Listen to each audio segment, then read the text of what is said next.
Alimentação saudável. Cure as doenças. Você gostaria de curar as suas doenças e viver plenamente com saúde? Existe atualmente tanta informação sobre a vida saudável. Por que ainda estás doente? Comece ingerindo alimentos alcalinos. São excelentes para a imunidade do seu corpo. Coma alimentos crus e uma fruta por dia, para deixar o seu corpo mais forte contra as doenças.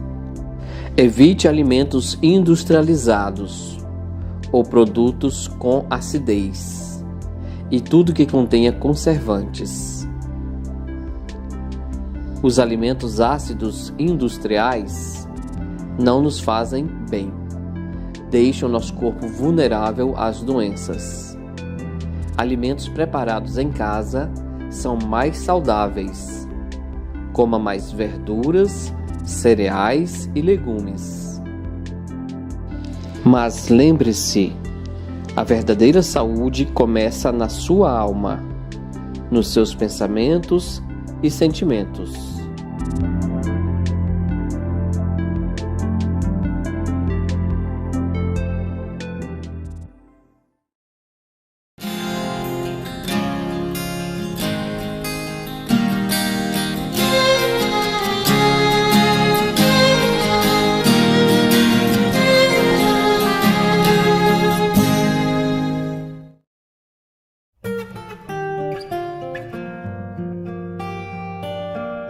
Quanto mais o tempo passa,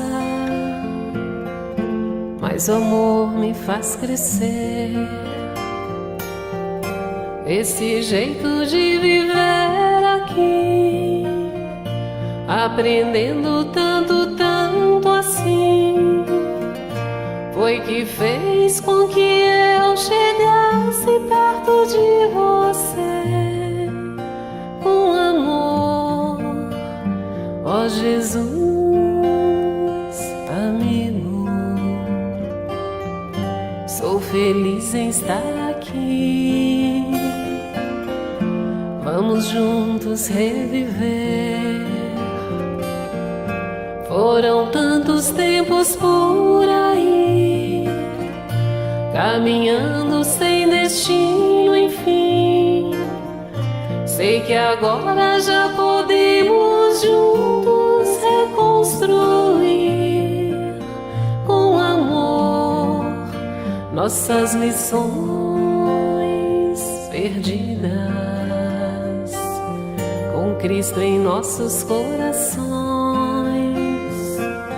e a humildade a cultivar. Encontraremos a verdade, a luz, a caridade e o bem maior, pois nosso Pai hoje nos ensina com seu exemplo de amor a perdoar, compreendendo. Pode tudo se acabar, pode tudo se perder, aconteça seja lá o que for. Cada dia que passar uniremos nossos pensamentos em favor do irmão que chora, do irmão que sofre, com o Evangelho a nos guiar. Aprenderemos a amar, com a paz em nossos corações e a vontade que nos faz seguir. Poderemos encontrar o que um dia o nosso Pai então nos ensinou, que do amor renasceremos, que do amor renasceremos.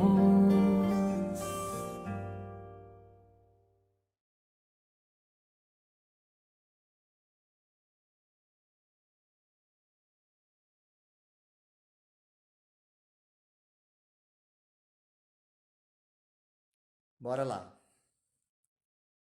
Alma fraterna,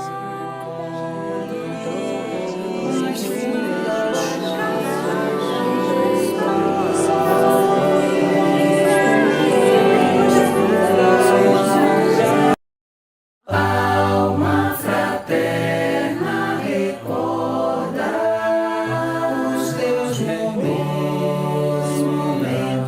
infelizes, parecem noites de crises em que o céu lembra um vulcão e bombam trovões no espaço, coriscos falam da morte, passa e já o céu forte, tombando troncos no chão. Os animais pequeninos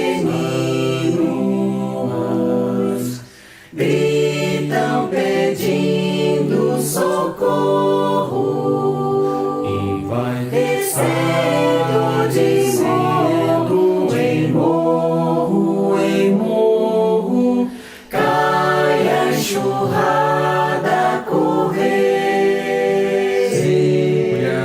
mas finda a borrasca enorme, mas finda choro da madrugada, em riscas dedos dourada,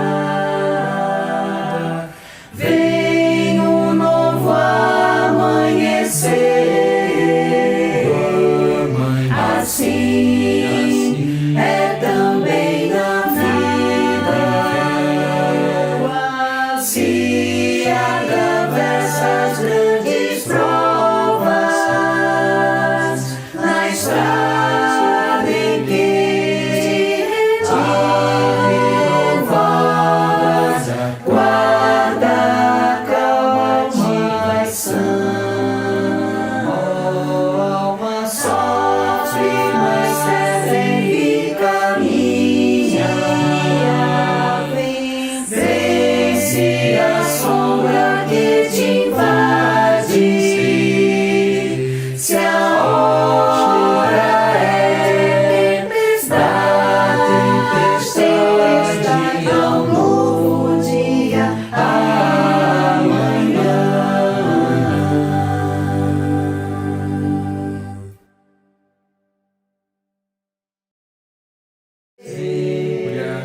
Mas finda a borrasca enorme, finda choro da madrugada, em riscas dedos dourada, vem um novo amanhecer. Assim é também na vida, se atravessa as grandes provas na estrada em que te renovas, guarda a calmação. Alma sofre, mas segue e caminha, vence a sombra que te invade. Se a hora é tempestade, é um novo dia amanhã.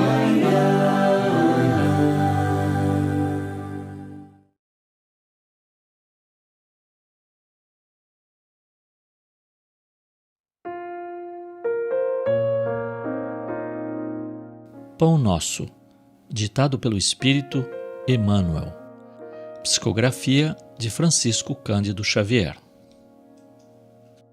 Isso é contigo. E disse: pequei, traindo sangue inocente. Eles, porém, responderam: que nos importa? Isso é contigo. Mateus 27, 4.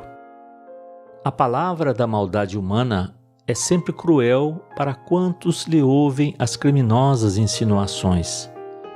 O caso de Judas demonstra a irresponsabilidade e a perversidade de quantos cooperam na execução dos grandes delitos.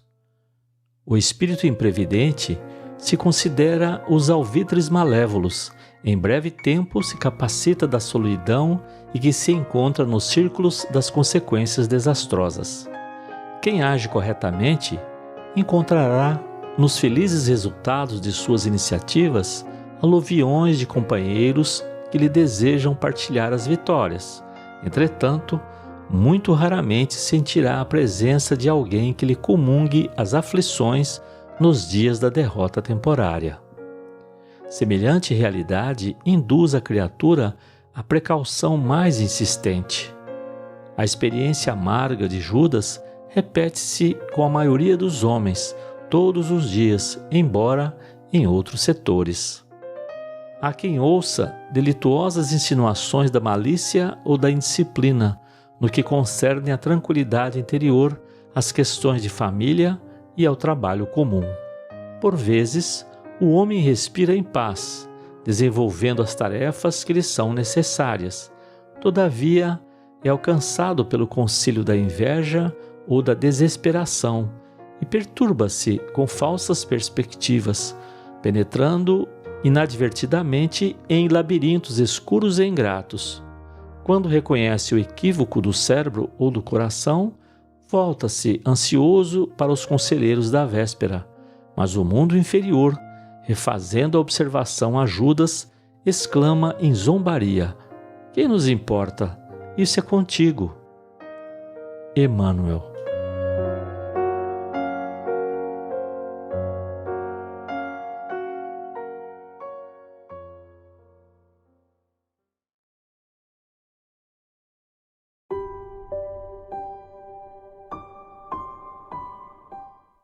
Onde quer que se encontrem 2 ou 3 pessoas reunidas em meu nome, eu com elas estarei. Jesus em Mateus 18, 20. Senhor Jesus, rogamos o vosso amparo para nossa reunião. Ajuda-nos, Senhor, a compreender as lições e ensinamentos que nos enviam.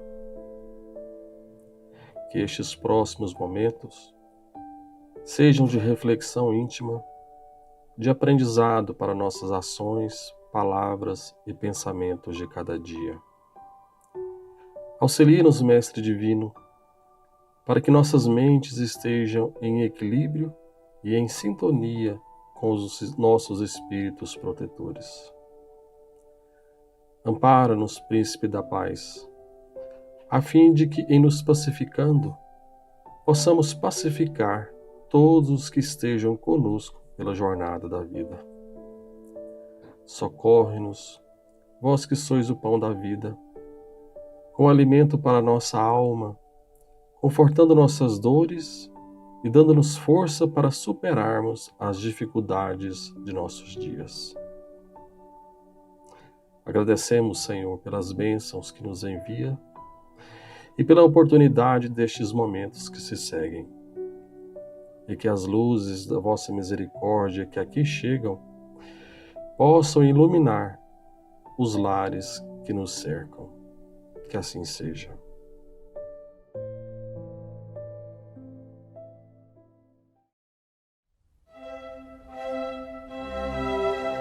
Estudando o Livro dos Espíritos com Allan Kardec.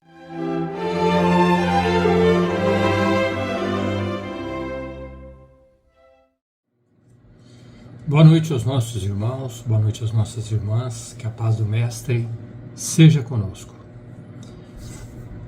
Hoje nós vamos desenvolver a leitura e comentário de uma questão de O Livro dos Espíritos, que está contido na parte 2ª do capítulo 4, o tema principal, pluralidade das existências, no item destinação das crianças após a morte, e a questão é a 197.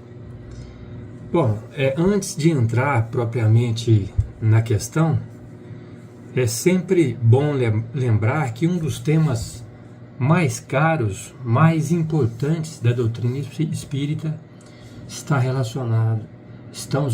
relacionados à pluralidade das existências e reencarnação.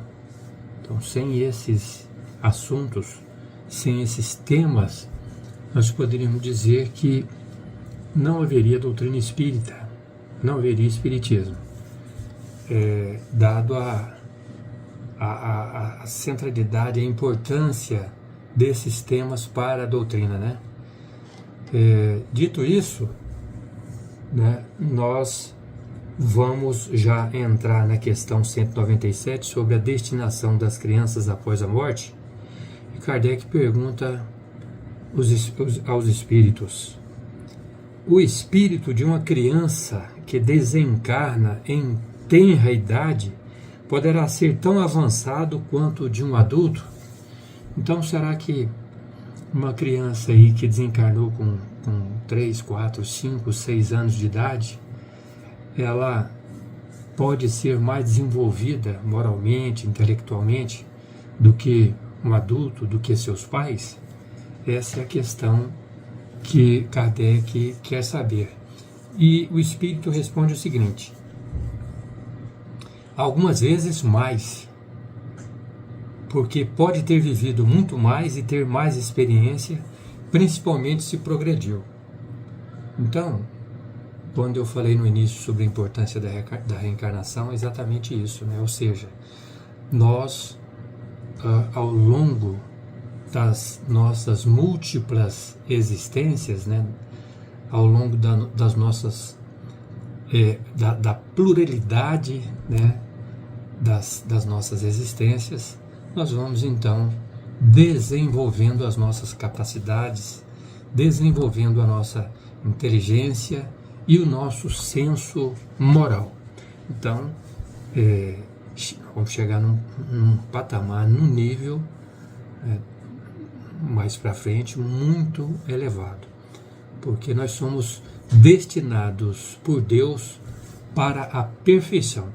Nós somos criados simples e ignorantes, somos seres imortais, eternos, individuais e programados por Deus para ser seres perfeitos. Então, agora, o espírito, ele pré-existe ao corpo físico. Então, nós encarnamos num corpo novo, né? Mas o nosso espírito já existe há muitos milênios, né? Muitos séculos, milênios, milhares de anos. Então, seguindo essa trajetória que a gente explicou de desenvolvimento, né? Agora, essa questão do espírito desencarnar antes dos pais, isso traz uma dor muito grande, né, para a família, para a mãe, para o pai, né? E aí eu estava vendo aqui no Evangelho segundo o Espiritismo, de Allan Kardec, um tema aqui do espírito de Sansão, né, que ele manifestou na Sociedade Espírita de Paris em 1863. O título é Perda das Pessoas Amadas, Morte Prematuras. Eu separei um texto pequeno para não ficar muito cansativo, né? Então ele diz assim: quando a morte se faz presente nas vossas famílias, levando sem critério os jovens antes dos velhos, dizeis muitas vezes: Deus não é justo, já que sacrifica aquele que é forte e com um futuro pela frente, para conservar aqueles que já viveram longos anos cheios de decepções. Leva aqueles que são úteis e deixa aqueles que não servem mais para nada. Parte o coração de uma mãe, privando-a da inocente criatura que fazia toda a sua alegria. Mais para frente ele diz assim: o bem está muitas vezes onde se acredita ver o mal. A sábia providência, onde se acredita ver a cega fatalidade do destino. Por que medir a justiça divina pelo valor da vossa? Mais à frente, a morte prematura é muitas vezes um grande benefício que Deus dá àquele que se vai e que se encontra assim poupado das misérias da vida ou das seduções que poderiam arrastá-lo à sua perdição. Aquele que morre na flor da idade não é vítima da fatalidade, é que Deus julga que não lhe é útil passar maior tempo na terra. Então veja, tudo na economia, na contabilidade, nos desígnios, nos projetos de Deus, tem uma razão, tem um motivo, ou seja, nada é por acaso. Então, se a criança, se o ser na tenra idade, ali, quando criança, por exemplo, ele desencarna, muitas vezes antes de seus pais, algo em existências passadas, essa criança, quando estava encarnado, numa existência anterior, evidentemente que algo aconteceu para que surgisse essa situação. Por exemplo, uma prova para os pais, que também numa existência passada eles não souberam educar corretamente seus filhos. Outra situação é essa criança numa existência passada interrompeu a sua vida, digamos aí que ele tinha lá um projeto divino para viver até os 70 anos. Digamos que ele interrompeu a sua vida propositadamente aos 65 anos, um exemplo. Então ele tem que voltar e completar esses anos que ele deveria ter vivido naquela existência. Então tudo tem uma razão, um propósito, Então Deus sabe o que faz. E a gente viu aqui também, comentário de Sansão, que Deus está poupando ele de situações também que poderiam levar ele ao fracasso. Ou seja, existe uma série de motivos, uma série de razões para que isso aconteça. Na questão 197A, na sequência, no complemento dessa questão, da 197, então Kardec continua perguntando para o espírito: o espírito de uma criança pode então ser mais avançado do que seu pai? E resposta: isso é muito frequente. Vós mesmos não vede isso muitas vezes na Terra? Então, um pouco a gente já comentou sobre essa questão, desse espírito, dessa criança poder ser mais avançado, mais intelectualizado, com um senso moral mais elevado, Nós já comentamos que sim, frequentemente isso acontece. A gente não observa aí os nossos filhos, os nossos netos dando lição de moral para a gente, pai, você não pode fazer isso, você não pode fazer aquilo, Deus não permite. Então é assim que acontece, A gente tem que perceber que os espíritos, nós, vamos evoluindo gradativamente, uns mais avançados, outros menos. Nós não estamos, todos nós, numa mesma faixa, de desenvolvimento. Por isso que Deus, ele coloca as pessoas com mais experiência ao lado dos menos experientes, para ver essa troca, né, do mais experiente, com mais moralidade, poder ajudar aquele, né, com menos senso moral, com menos inteligência. Faz parte da criação, faz parte dos desígnios de Deus. Então, como a gente disse, existe um propósito divino para o nosso desenvolvimento, a nossa moralidade. A gente não vê, por exemplo, essas crianças prodígios, essas crianças que já vêm com talentos fantásticos, né? Você vê ali crianças tocando piano ali, aquela sinfonia ali de Bach, Beethoven, Vivaldi ali né? Fantástico, uma coisa maravilhosa, na arte, na ciência, né? Crianças aí dando show na internet sobre as questões de Deus, sobre as questões da ciência. Então, a gente observa que nós estamos cercados, né, de pessoas importantes, inteligentes, que já trazem uma bagagem de conhecimento, muitas vezes melhor do que a nossa. E também tem essa questão, né, que o planeta nosso está atravessando uma fase, né, está deixando a condição, o nosso planeta está deixando a condição de planeta de provas e expiações para um planeta de regeneração.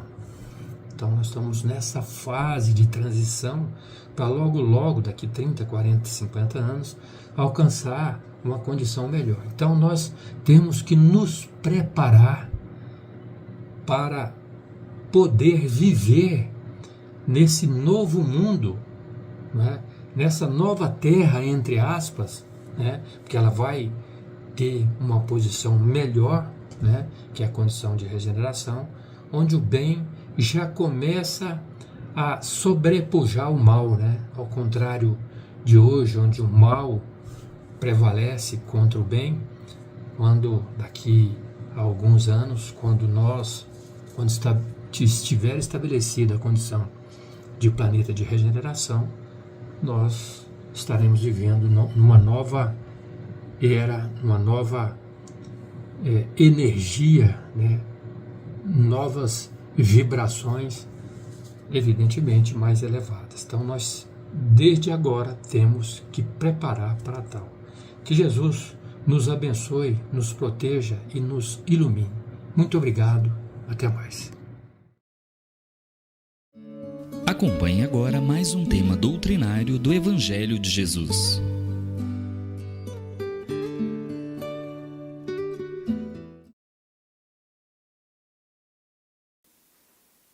Prezados irmãos, prezadas irmãs, que a paz do Cristo, imperiosa e justa, nos envolva nesse instante, nos concedendo alegrias e esperança. Quero agradecer a coordenação desses trabalhos, que nos convidou, nos deu a oportunidade de aqui estarmos para comentar o Evangelho na noite de hoje. Porque é o trabalhador que precisa do trabalho, e nós somos gratos pela oportunidade do aprendizado e da participação. Esopo é um notável fabulista do século V da cultura grega. O fabulista, aquele que constrói fábulas, traz a nós, através de histórias em que os animais tomam vida, traz a nós orientações, reflexões de interesse das nossas vidas. Esopo, então, notabilizou-se como fabulista. No século XVII, La Fontaine, por sua vez, se espelhando em Esopo, traz para nós também, renovando e fazendo releituras das fábulas de Esopo, traz a nós também uma contribuição preciosa. La Fontaine, notável poeta francês, então, notabiliza-se, por sua vez, com as fábulas. E uma das fábulas preciosas que esses artistas, esses escritores nos trouxeram, é a fábula O Lobo e o Cão. curiosa fábula que nos vem fazer refletir junto com o tema evangélico da noite de hoje. Conta La Fontaine, espelhado em Esopo, que o lobo, certa feita, buscava alimento. Era um momento difícil naquela situação que ele vivia. Estava magro, cansado, caminhava pelo bosque. E eis que, de repente, ele viu se aproximar, feliz, roliço, rotilante, pelo macio, um belo cão. O cão se deteve diante do lobo e ele ficou estranhamente a fitá-lo, porque ele estava muito magro, muito sofrido. O lobo também, por sua vez, olhando o cão, com os olhos brilhantes, disse: meu amigo, como você está bem, em tempos de fome você está se alimentando muito bem, olha como você está roliço, como você está brilhante, olha que pelo você tem. Ele sorriu: sim, meu amigo lobo, prazer conhecê-lo. Eu moro com os homens e sou muito bem tratado, bem alimentado, eu sou penteado, eu sou acarinhado, eu tenho tudo o que eu preciso. E o lobo ali, diante daquele relato, ficou assim impressionado. Como é, você vive com os homens? Sim, eu moro numa casa e lá os meus proprietários cuidam de mim, eu tenho tudo o que eu preciso. E o lobo, então, muito curioso, perguntou: o que você tem que fazer em troca? Ele disse: olha, aí eu tenho que proteger a casa, eu tenho que uivar em quando em vez, latir mesmo, proteger ali o espaço, e também agradar os amigos quando chegarem, os amigos do dono da casa, então ali banar o rabo ali, enfim, ficar alegre quando precisar. Ah, é isso, é sim. É só, E aí a gente faz essa troca, e eu sou muito bem, sou muito feliz, e como você está vendo aí, estou bem, não falta nada. E aí o cão, condoído do lobo, naquela situação tão complicada, magro, triste, falou: se você quiser, vamos comigo até a minha casa, a casa do meu dono, onde eu estou bem cuidado, e eu vou te apresentar a ele. De repente você também, é aceito. E você, então, vem morar com a gente. E você vai ser bem cuidado também. Basta fazer o que eu te falei, latir quando vez e tal, fazer a proteção da casa, e você vai ser bem cuidado. Eu acho que você vai cair nas graças do nosso dono lá. Eu acho que você teria chances, muitas chances mesmo, de estar com a gente. Vamos lá tentar? E aí o lobo, muito feliz: vamos, claro, a situação que ele estava, difícil, e vendo aquele convite precioso, o lobo, então, aceitou o convite do cão, e eles foram caminhando, voltando para a residência, porque o cão havia escapado da coleira, estava, então, ali passeando pelo bosque. Então, é hora do almoço já, vou voltar para casa. E tudo bem. E o lobo, então, seguindo. Só que, em certa altura da caminhada, indo para casa, o lobo notou que o cão tinha o pescoço esfolado. Estava esfolado. O lobo olhou para o pescoço do cão ali, com mais precisão, falou: olha, meu amigo, dá uma parada, o que é isso aí no seu pescoço? Ele falou assim: olha, isso aqui é da coleira que eu uso. Eu tenho uma coleira lá que eu fico preso nela o dia todo. Em vez de quando eu escapo, aí eu, como foi hoje, mas é raro às vezes, não é sempre não. Ele falou: o quê? Você fica preso? Sim, eu fico preso na coleira lá, e uma coisa até grande, é grande a corrente. Novamente, você fica preso? Sim, fico preso. O lobo olhou para o cão e falou assim: sabe de uma coisa, meu amigo?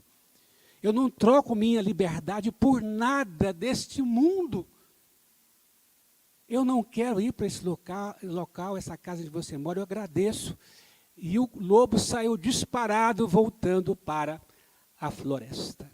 E o cão, sem entender, deu de ombro, se podemos dizer assim, saiu e voltou para a casa aonde morava, e o lobo ficou com a sua liberdade. Mas o que tem a ver, meus irmãos, essa lição com a noite de hoje? Tormentos voluntários. Vamos ver aí o lobo, e o cão. O cão, por sua vez, estava feliz. A felicidade dele é se realizar, enquanto o cão ali tinha tudo que ele queria dos bens materiais.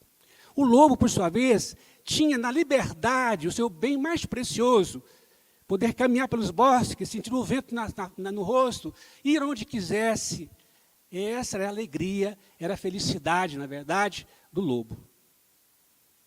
E nós, enquanto seres humanos encarnados, podemos nos deter apreciando essa fábula de Esopo, na releitura de La Fontaine, entendendo que nós também estamos no mundo e nós devemos escolher as nossas alegrias, ou, mais particularmente, a nossa felicidade. Dentro do entendimento nosso, enquanto seja felicidade. Porque a mensagem de hoje, que é os tormentos voluntários, na verdade, aponta ao contrário. Porque enquanto estamos no mundo, né, nós devemos evitar a ilusão dos excessos, dos gozos materiais. Os excessos, que nós temos a lição no Evangelho que fala que nós temos que ver como homens no mundo, como seres humanos do mundo. Mas temos que aprender a viver no mundo, não para o mundo. Né? Nós temos que pensar nos nossos valores, nos bens materiais, sim, na nossa casa, nas coisas do nosso dia a dia.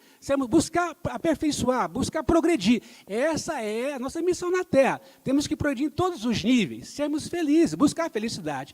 Mas somos alertados aqui pelos benfeitores espirituais que nós temos que passar pelo mundo, não nos apegar aos bens materiais, às facilidades do mundo, aos enganos do mundo.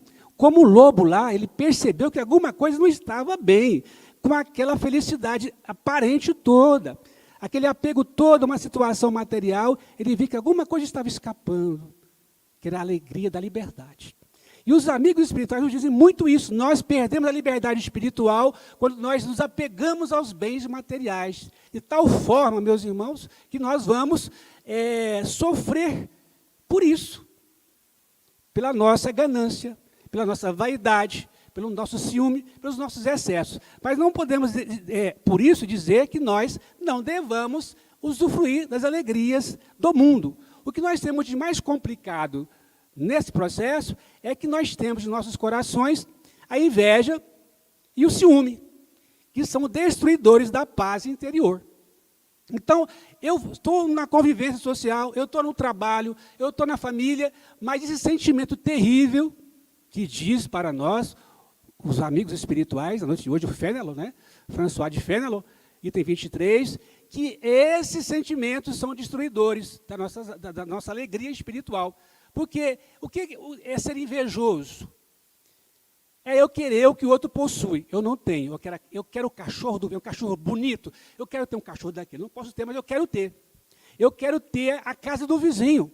Eu quero ter a família do vizinho. Eu quero ter o transporte do vizinho. Eu quero ter as roupas da vizinha. Que coisa maravilhosa. Então, eu tenho um sentimento de querer ter o que o outro tem. Mas não uma coisa assim... bonita, é uma coisa assim, eu quero ter de qualquer jeito, né? E eu vou, muitas vezes, até em certas situações, trazer prejuízo, porque essa inveja pode não só ser uma energia negativa, como eu posso, a partir disso, começar a criar situações negativas, né? Porque na inveja, né, a gente tenta, né, meus irmãos, e é essa a mensagem da noite para nós, o invejoso quer destruir o outro. Porque ele não aceita que o outro seja feliz, que o outro tenha o que tenha, em qualquer situação. Então, o sentimento de inveja destruidor. Os Espíritos nos dizem que esse sentimento de inveja destruidora é terrível para a nossa evolução espiritual. Porque nós cometemos desatinos por conta da inveja. Porque na inveja, que é um instrumento terrível da inveja, é a calúnia, a maledicência. Não é? A calúnia e a maledicência são instrumentos do invejoso e do ciumento. E isso é destruidor, meus irmãos. Nem Jesus escapou dessa situação dos caluniadores e daqueles maledicentes. A passagem maravilhosa em que vamos ver essa inveja funcionando e o ciúme, naquele momento em que ele está no poço de Jericó e que ele encontra a samaritana, de João, no capítulo 4 do Evangelho.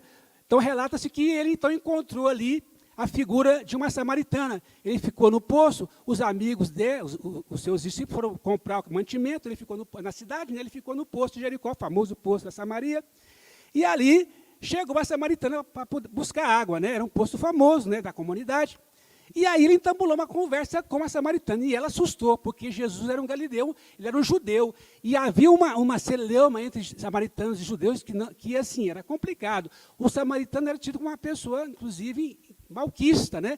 Então, não era comum um judeu conversar, ou era incomum, né? Um judeu conversar com um samaritano. E ela falou, como é?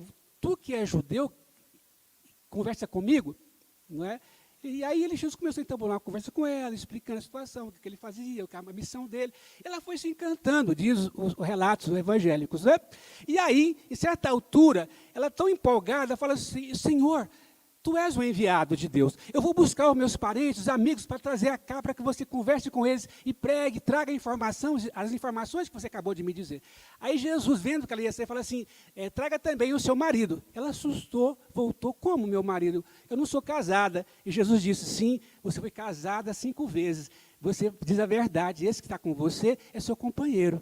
E ela mais feliz ainda, e ele ficou mais um pouco conversando, porque Jesus aprofundou nos sofrimentos espirituais e morais daquela alma, e ela mais do que nunca sentiu ali que havia alguma coisa divina naquele homem, e aí ela parte feliz da vida, não é? E traz a sua família, traz o seu companheiro, traz a comunidade, e ali, nesse momento que ela vai saindo, vai chegando os discípulos de Jesus, e vê que ele estava conversando com a samaritana, estranharam, ficaram ali, Jesus não falou nada, eles não perguntaram e tal, e aí foi. Daí a pouco a comunidade se junta toda ali, não é? E segundo o relato evangélico, Jesus faz muitas curas, Jesus conforta, e há muitos, naqueles momentos ali, muitos seres humanos que se libertam e se transformam em seguidores do cristianismo nascente naquele momento. Jesus convence, né, aqueles irmãos da necessidade da reforma interior. E ele, então, aí tem diversos adeptos surgem ali naquele grupo da Samaria. Mas ao final do processo, da pregação, das curas, o Pedro chega para Jesus e fala, Senhor, hoje foi maravilhoso. Que fantástico, olha quantas bênçãos conquistamos hoje. Aí Jesus, muito tranquilo, diz, Pedro, não é bem assim. E essa passagem não está, literalmente, na passagem do capítulo 4 de João. Está lá na Boa Nova, de Humberto de Campos. Dá uma olhadinha, Jesus na Samaria, conversando com a samaritana, e vai encontrar essa informação de Humberto de Campos, em que Pedro, então, falou com Jesus. Jesus falou para ele, vá e dá uma olhadinha nos grupos que ficaram lá. Né?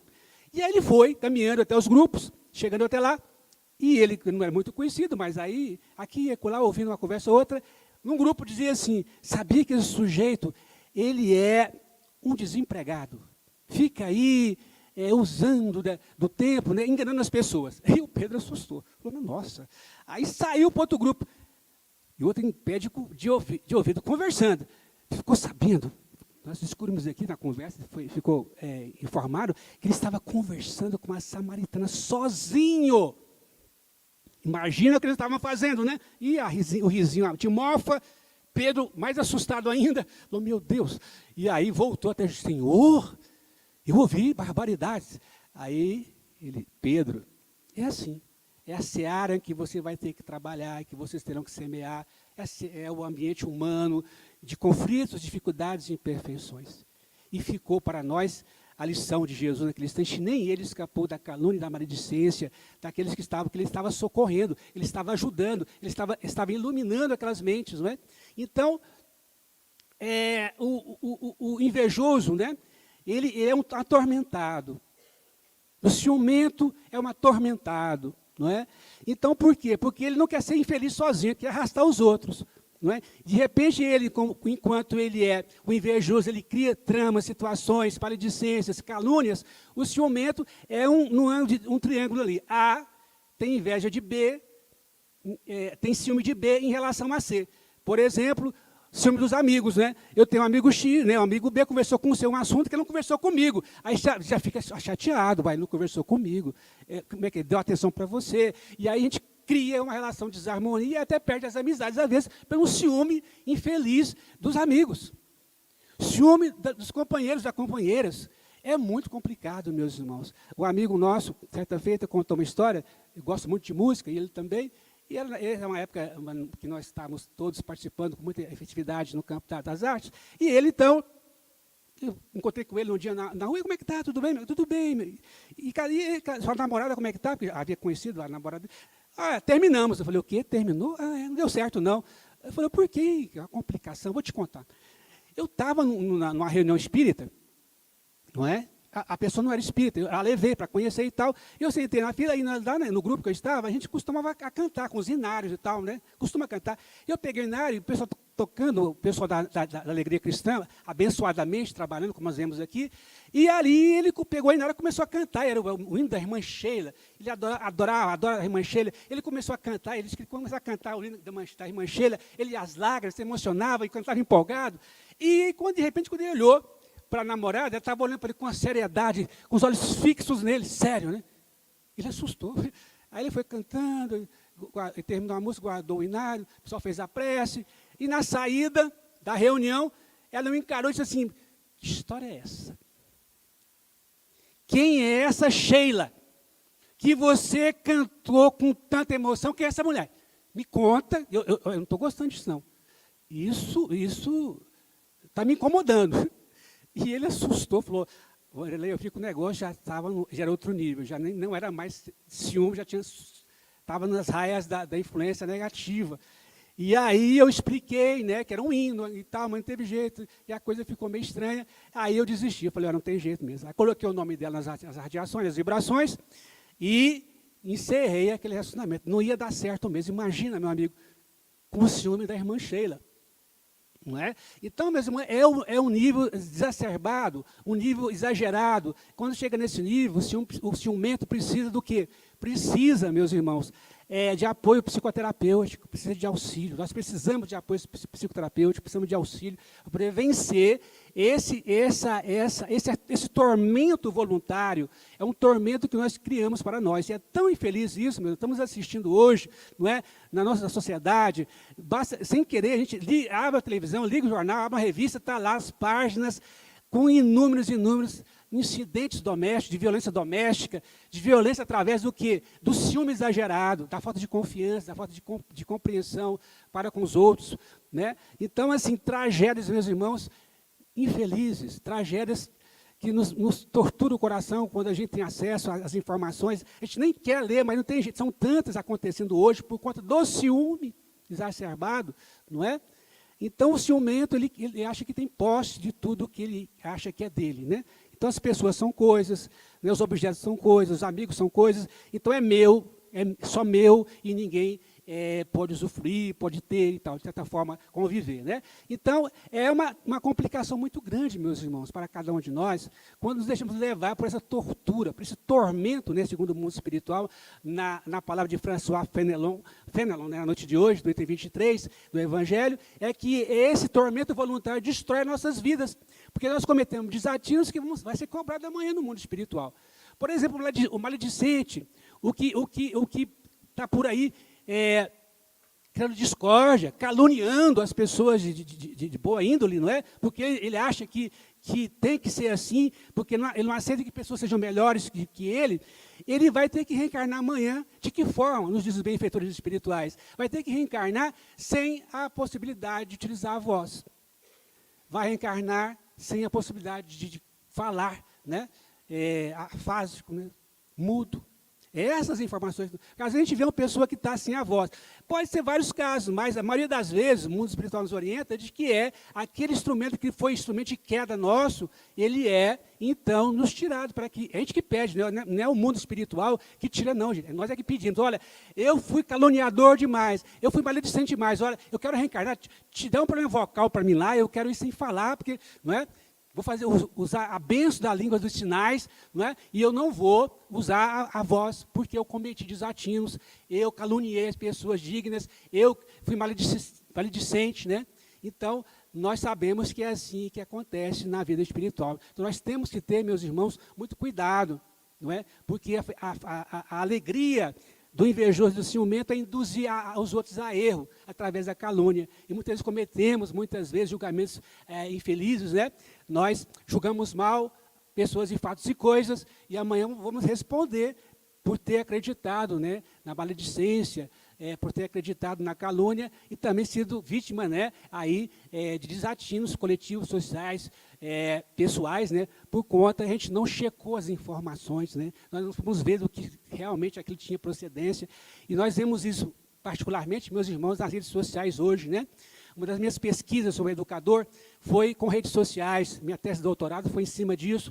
Há 15 anos atrás, eu fiquei tão assustado quando eu terminei a minha tese de doutorado, que eu só voltei só com o meu e-mail. Falei, gente do céu, não é tecnologia, são as pessoas, não estamos despreparados para usar tamanha ferramenta tecnológica. E aí, há 15 anos atrás, me fechei, falei, não vou usar redes sociais, vou ficar só com os meus e-mails, né? E aí, já tem 15 anos isso, a coisa veio evoluindo, veio se transformando ao longo do século, dos anos aí, e vamos encontrar o quê? As redes sociais mal usadas, como havia previsto. Pessoas morreram por causa de calúnias online, por causa de maledicências online em redes sociais, mortes inúmeras de jovens, adolescentes, pessoas adultas, né? É um caso que me incomodou muito, foi um caso de uma senhora, uma das capitais do Brasil, isso já tem um tempo até uns 5 ou 6 anos, um pouco mais, e a pessoa foi caluniada em redes sociais, aí cometido um desatino, e alguém falou, foi a pessoa que fez isso, a pessoa nem sabia de nada, não é, do que estava acontecendo, nem nas redes sociais, a pessoa foi encontrada na rua e foi linchada, meus irmãos. Uma coisa que ela nem sabia o que era. Né? As redes sociais estavam naquele momento sendo usadas para fins maléficos, negativos, desumanos. Hoje nós estamos saindo de uma confusão muito grande aí, não precisa nem dizer para vocês o que já aconteceu aí nas redes sociais, mas nós temos que tomar uma atitude enquanto pessoas humanas, usar as redes sociais como seres humanos dignos, honestos, não é? Pessoas de bem, evitar usar as redes sociais para caluniar as pessoas, para maldizer, para criar aí tanta discórdia. Vai ser cobrado de nós essas atitudes, meus irmãos, será cobrado de nós. Redes sociais, podemos usar, vamos usar para o nosso trabalho, né? Para divulgar nossa produção, são artistas, e são profissionais dessa daquela área, são excelentes ferramentas de trabalho. Mas, de repente, eu dou uma dica, evitemos, meus irmãos, se expor tanto, né? Eu tenho que expor até a comida que eu como no dia. É interessante isso, né? Eu conto toda a minha vida, está lá exposta. Meus filhos, minhas filhas, minha casa, onde eu moro, tudo posto, tudo que eu faço, hora a hora está colocado em redes sociais. Tenhamos cuidado, meus irmãos. Vamos refletir um pouco sobre isso. Será que é preciso fazer isso mesmo? Não é? Uma sociedade que ainda está se acostumando com tecnologias avançadas, e nós sabemos que o que há no nosso coração ainda não é tão luminoso como deveria ser, então há que ter cautela nesse momento histórico nosso, né, meus irmãos, com redes sociais. Fica a dica aí de quem é pesquisador da área, que dedicou um tempo nesse campo e sabe como é importante essa ferramenta para ajudar, para educar. Mas, infelizmente, nós temos uma sociedade humana ainda muito agressiva, com muitas guerras no planeta, com muito ciúme e inveja campeando a todo campo, em todo lugar onde nós estamos vivendo. Então, temos cuidado, né, meus irmãos, com essa situação. Então, nós temos que ter aí outro detalhe importante, a boa comparação. Uma coisa, eu ver o sucesso do outro e querer também ter sucesso, é diferente de eu invejar o outro e querer que ele se complique, né? E que ele não tenha sucesso. Eu ver, me espelhar e querer crescer é diferente. Eu quero, nossa, aquele profissional tão bacana, eu quero ser como ele. E se espelhar para ser melhor não é inveja, é querer ser bom, é querer crescer. Então, valorizar as pessoas que nos cercam, que tenham sucesso, que tenham realizações, faz parte do nosso progresso, meus irmãos, espiritual, né? Então, o caso de Jesus na Samaria, nós já comentamos, em que ele traz aí a sua contribuição enquanto também vítima da maledicência e da inveja, né? Apreciar sem inveja, né? Que eu acabei de dizer aqui, apreciar sem inveja o colega de trabalho. Se a pessoa tem sucesso e está no nosso núcleo de próximo, o sucesso é nosso também. Nossa empresa, da nossa escola, nosso grupo espiritual, né? A pessoa que está crescendo e desenvolvendo, e o sucesso dela é nosso sucesso. Isso é muito importante, porque a gente cria uma rede de progresso, porque eu estou junto àqueles que estão crescendo, eu vou crescer também. Não é? Então, quando eu tomo uma atitude infeliz, da inveja destrutiva e do ciúme desumano, eu posso atrapalhar um pouco aquele núcleo, aquelas pessoas, mas eu vou me atrapalhar muito mais enquanto processo evolutivo. Não é? Eu vou sofrer as consequências de toda a desumanidade que eu praticar com a calúnia e com a maledicência. Né? Então, temos que ter em nossos corações essa compreensão, né, para que possamos ter sucesso na vida espiritual enquanto encarnado. Porque a felicidade, meus irmãos, na verdade, não são os bens materiais. Não é ter todos os bens do mundo. Quantas pessoas são ricas e são infelizes? Não é? Conheço várias. tem tudo, né? Mas tem uma dor imensa no lar, na família. Então, o mundo que nos cerca, não existe uma felicidade 100%. Existe uma felicidade relativa, né? Nós temos que ser felizes com 1 milhão, com um tostão, com saúde, ou com muita saúde, com pouca saúde. É uma coisa interior. Os espíritos, e François Fenelon fala para a gente na lição da noite de hoje, do capítulo 5, item 23, é que é a alegria verdadeira, a felicidade verdadeira. Nós temos pequenas alegrias na vida, mas a felicidade verdadeira está na paz do coração, não é? Nas alegrias da alma. Quais são as alegrias da alma? Lembra do lobo lá? O lobo, para ele, a alegria da alma dele é ser livre. É uma coisa boa, né? Então, vamos descobrir qual é a verdadeira alegria espiritual. Os espíritos explicam, né? É a instrução dos espíritos aqui, e François Fenelon, que foi um teólogo francês, foi um homem de igreja, foi educador, foi escritor, foi um arcebispo, né? Católico, um profissional da educação, e ele era uma pessoa muito caridosa, fraternal, não é? E ele, então, depois volta, depois do século XVII ali, ele volta no segunda metade do século XVIII, com a equipe do Allan Kardec, no mundo espiritual, né? Vem trazer a sua contribuição enquanto educador, enquanto teólogo, né? Fazer essa reflexão preciosa, porque ele era uma alma cândida, era uma alma afável, o François Fenelon, né? Ele volta com essa habilidade, ele volta com essa informação de que a felicidade está no coração, está no amor, está na paz, está no bem, está na tranquilidade diante da tempestade, está na tranquilidade diante dos problemas. Não é? Quantas vezes eu tive a oportunidade de conviver enquanto jovem da mocidade, visitar hospitais, visitar núcleos de trabalho, e a gente vê cada irmão nosso, ainda há pouco tivemos uma experiência dessa, um irmão foi visitado pela equipe de trabalho da casa, para uma dificuldade de saúde, a gente saiu de lá assim, e eu pensando, meu Deus, gratidão, meu Pai, pelo corpo físico, pela oportunidade das bênçãos da vida que nos é concedida, né? A oportunidade de caminhar. Eu cheguei, também fui tomar um copo de água, depois que nós saímos desse atendimento, né? Eu peguei um copo de água, tomei, agradecendo, Senhor, obrigado, que eu posso tomar um copo de água, porque até tomar um copo de água, gente, era difícil para aquele nosso irmão a quem nós fomos visitar. E eu agradeci pelo copo de água que eu estava tomando. Então, aprender a agradecer a Deus as pequenas coisas que nós temos, né? Então, o François Fenelon nos diz que as verdadeiras alegrias nossas, está posta, né?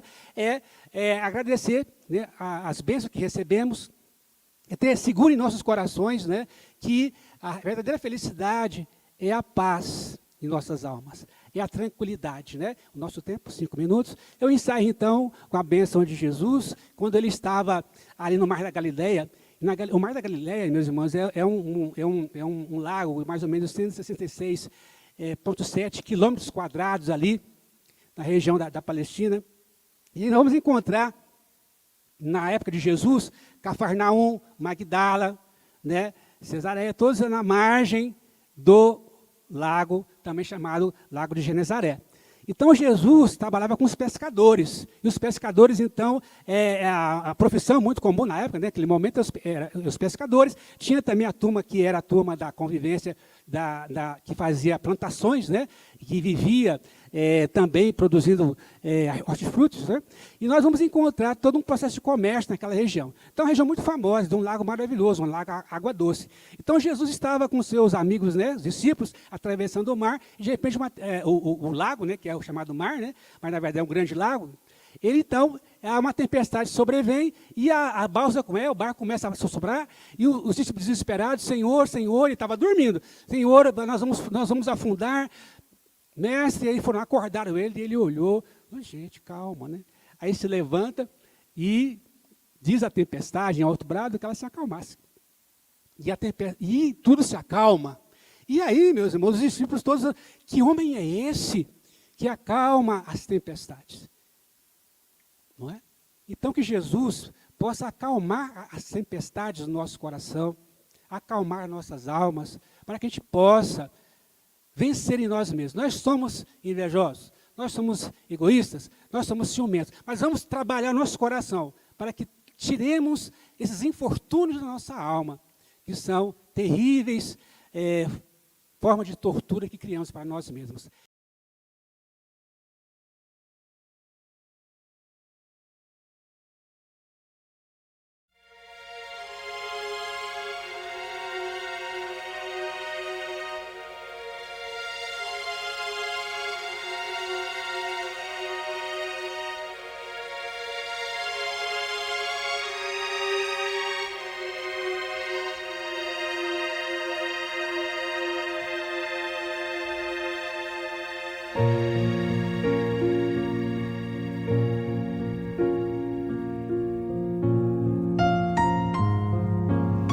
Queridos irmãos em Cristo, nesse momento de suave meditação, pedimos a presença de espíritos amigos para esse passe. Senhor de infinito poder e bondade, ajudai-nos a retirar da nossa mente todos os pensamentos negativos que se encontram alojados em nossa alma, fruto da nossa condição de ser imperfeito. Que ideias de vingança, pensamentos inferiores e egoístas sejam afastados da nossa mente.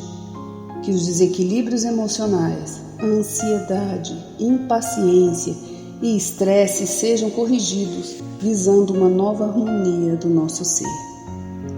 Que todas as doenças alojadas em nosso corpo tenham seu mecanismo de enfermidade interrompido no nosso sistema de defesa orgânico e inicie a revitalização da nossa saúde. E assim, meu Pai Celestial, com suas bênçãos e as energias luminosas e curativas de seus missionários, possamos receber as melhores vibrações energéticas através deste passe e que essas vibrações venham em forma de ideias edificantes, de otimismo, alegria, e nos fortaleça para o perdão, a paciência e a serenidade necessárias à resolução de nossos problemas e provações. Peço, Senhor, que nos ensine a viver um dia de cada vez, que nos oriente a superar os traumas do passado e guardar apenas as lições valiosas, tanto de experiências felizes como as dolorosas. Também, Senhor, permita o cuidado necessário para controlarmos o medo diante do futuro que ainda está fora do nosso alcance. Que possamos aproveitar a beleza e o sabor dessa existência em cada momento sagrado que o Senhor nos permite viver, com sabedoria, discernimento e entusiasmo pela vida. Que nessa jornada terrena possamos aprender a nos elevar espiritualmente um pouco a cada dia, sempre seguindo os conselhos do Cristo. E que o espírito de fraternidade, o amor de Deus ao próximo e a nós mesmos sejam a base do nosso comportamento e a prática da caridade e do perdão a nossa conduta diária. E dessa forma possamos ser merecedores das suas bênçãos, nos fortalecendo e curando nossas enfermidades por sua intercessão misericordiosa. Em nome de Jesus, agradecemos por tudo que recebemos até o dia de hoje, rogando mais uma vez a tua proteção, o teu amor e a tua paz.